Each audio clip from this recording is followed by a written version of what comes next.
So it's spinning properly. This is about the first time I tried it. It's level. The inner lid keeps popping up. It's doing now. That was kept popping up.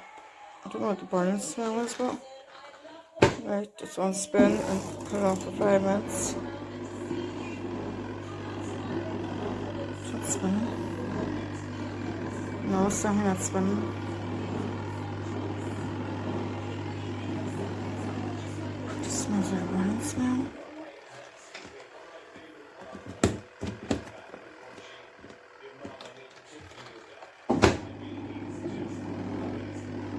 No.